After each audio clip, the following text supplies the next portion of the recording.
موسیقی هرچی بیشتر بشنوی خواهرت امنیتش خراب میشه، امنیت خودت خراب میشه. مگر همین موسیقی نبود عشق بازی ها را آورد؟ مگر همین نبود که هزارها را به زنا تشویق کرد؟ مگر همین نبود که خواهر ما را برهنه کرد، گردنشان رو برهنه کرد؟ ستاره افغان شروع شد، صدها خواهر رفتن با سر برهنه، با قول برهنه، با گریبان برهنه رفتن اونجا موسیقی خواندن. همین ما را به زنا تشویق. در جای کار میکنم، صاحب کار موسیقی میمونه، در همان لحظه چی کار کنم؟ اگر دیگه هیچ جایی نیست برای کار کردن تو و با امر معروف تو نهی از منکر تو هم اون موسیقی را بند نمیکنه، در اون صورت تو کارت همون جا ادامه بده، ولی در دل تنفر داشته باش از شنیدن موسیقی.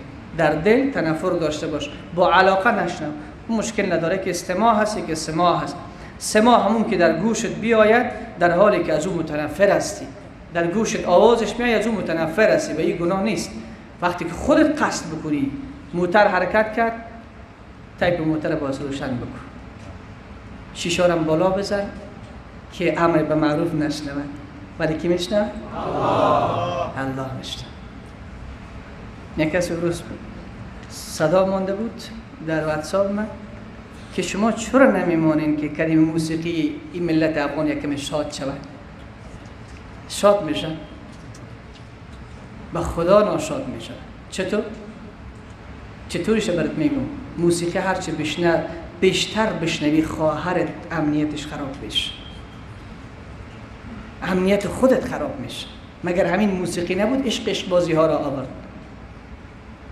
مگر همین نبود که هزارها را به زنا تشویق کرد؟ مگر همین نبود که خواهر ما را برهنه کرد، گردنشان رو برهنه کرد؟ ستاره افغان شروع شد، صدها خواهر رفتن با سر برهنه، با قول برهنه، با گریبان برهنه رفتن اونجا موسیقی خواندن. همین ما را به زنا تشویق نکرد؟ شاد نمیکنه، ناشاد ما میکنه. ما هر چیز را ظاهرش رو میبینیم. این عسل که داخلش زهر است،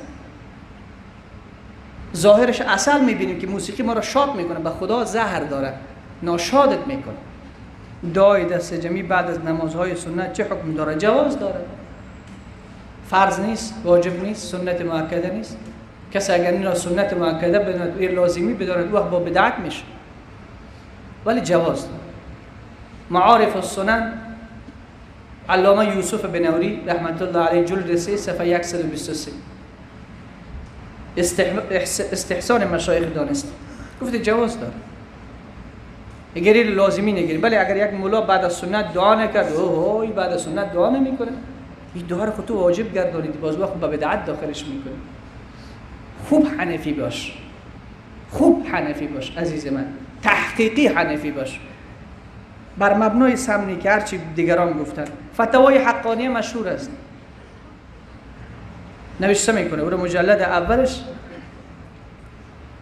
که جواز داره ولی لازمی نباید گرفته بشه. کسی به همراه دختر برادر خود روبوسی کنه جواز داره؟ نه، جواز نداره. چیش میشه دختر برادرش، برادرزادش چیش میشه؟ کاکایش چه نیاز داره روبوسی بکنی با برادرزاده؟ چرا؟ دست هم برایش نده. تقوا همین رو میگوید. بله محرمش هستی، ولی از شیطان غافل نباید باشی. این الشیطان لکم عدو، و خیلی راه ها را بلد است.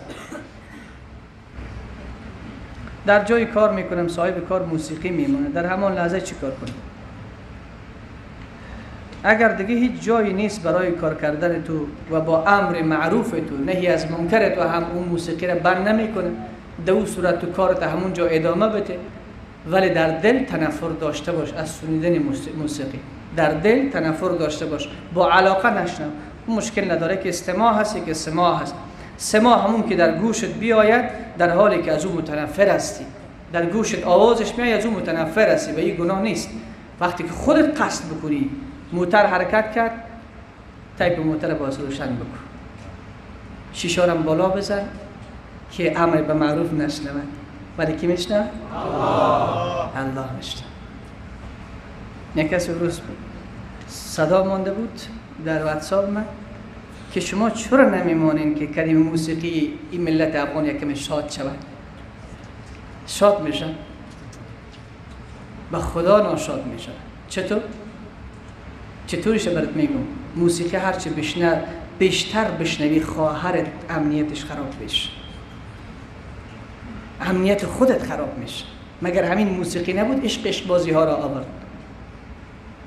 مگر همین نبود که هزارها را به زنا تشویق کرد؟ مگر همین نبود که خواهر ما را برهنه کرد، گردنشان رو برهنه کرد؟ ستاره افغان شروع شد، صدها خواهر رفتن با سر برهنه، با قول برهنه، با گریبان برهنه رفتن اونجا موسیقی خواندن. همین ما را به زنا تشویق نکرد؟ شاد نمیکنه، ناشاد ما میکنه.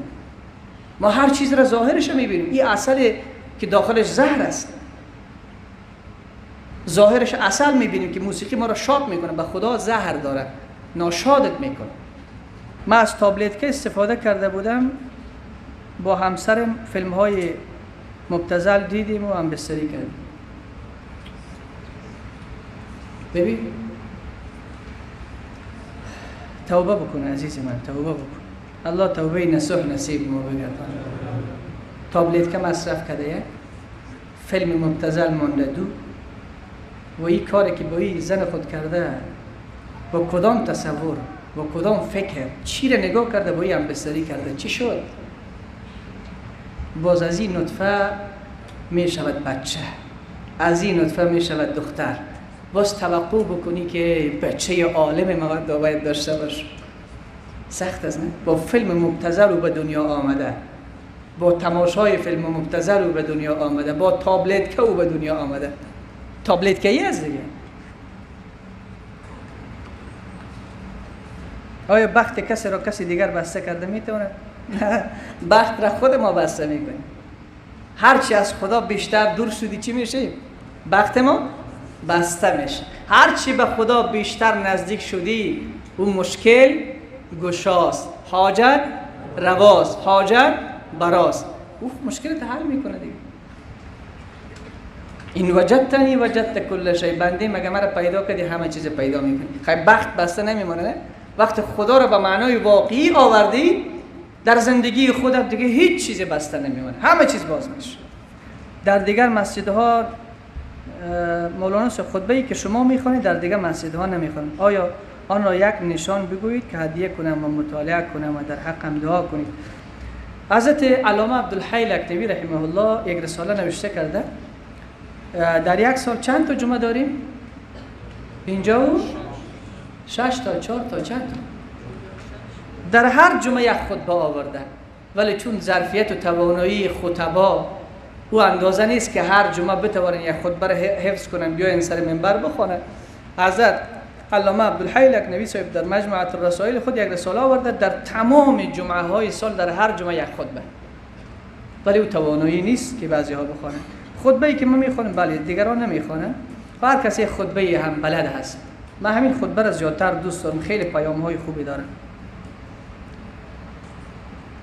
در زمان نان خوردن پای دراز تکیه کردن، نان خوردن به خاطر تکبر باشه ناجایز. اگر گاهی وقت خسته و مانده و افسرده هستی، با دو صورت جواز داره. در حق ما دعا بکنید که چند سال، یعنی 3 سال میشه نامزد هستم، عروسی کنم. سخت است، واقعا سخت است. کسایی هستند ما تماس میکنن 9 سال است نامزد هستن. به خاطر چی؟ به خاطر که خسرش گفته 12 لگه که 11 لگه 99 هزار بیاری قبول نمیکنه. نگفت که به خاطر یک لقمه نان خود را ذلیل و خوار کرده. این دختر بیچاره 9 سال انتظار آغوش شوهر میکشه. 9 سال. چه ظلمی که در این کشور جریان ندارد. بعضی ها در کشت و زراعت از چای سپتیک و سرگین استفاده میکنن. حلال است؟ بله، جواز داده فقها. دلیل خلقت انسان در کره زمین چیست؟ و ما خلقت الجن والانس. آیه گفته که چی است؟ شناخت خدایت است، الله ات بشناس.